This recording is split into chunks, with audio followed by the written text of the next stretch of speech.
কথায় আছে catch miss তো ম্যাচ মিস, সেটাই করে দেখালো এবারে অ্যালেক্স ক্যারি।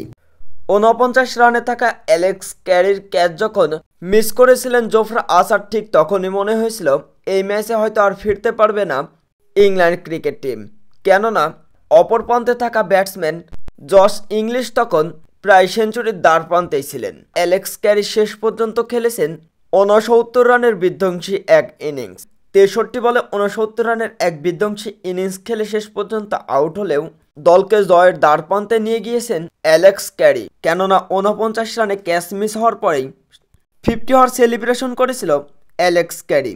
এরপরে আরও বিধ্বংসী রূপে ব্যাটিং করে এক্সট্রা ২০ রান করেছিল অ্যালেক্স ক্যারি। এরপরে অ্যালেক্স ক্যারি যখন আউট হয় এবং ব্যাটিং করতে আসে গ্লেন ম্যাক্সওয়েল, তখন দলের প্রয়োজন ছিল ৩৩ বলে ৩৬ রান।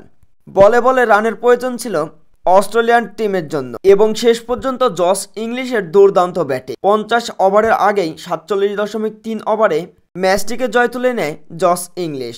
শেষ পর্যন্ত খেলেছেন ১২০ রানের এক বিধ্বংসী ইনিংস অপরাজিত থেকে এবং দলকে জয় এনে তারপরে মাঠ ছেড়েছেন জশ ইংলিশ।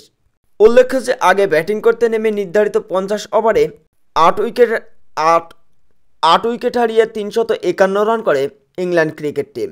ইংল্যান্ডের দেওয়া ৩৫২ রানের এই পাহাড় সমান রানের টার্গেট চেস করতে নেমেও বিধ্বংসী রূপে ব্যাটিং করতে থাকে লাবসানে জশ ইংলিশ এবং অ্যালেক্স ক্যারি। শেষের দিকে গ্লেন ম্যাক্সওয়েলের ৩১ রান এবং জশ ইংলিশের ১২০ রানের ওপরে নির্ভর করে ৫০ ওভারের আগেই ম্যাচটিকে জয় তুলে নেয় অস্ট্রেলিয়ান ক্রিকেট টিম, যেটা ছিল অসাধারণ। এত বড় একটা রানের টার্গেট চেস করে খুব একটা সহজ কাজ ছিল না, তবে সেই কঠিন কাজকে সহজ করে নিয়েছে এই দিন জশ ইংলিশ, অ্যালেক্স ক্যারি এবং লাবসানে। ইংল্যান্ডের হয়ে এই দিন সর্বোচ্চ রান করেছিল বেন ডাকেট। ১৬৫ রানের বিধ্বংসী এক ইনিংস খেলে রেকর্ড গড়েছিলেন এই দিন বেন ডাকেট।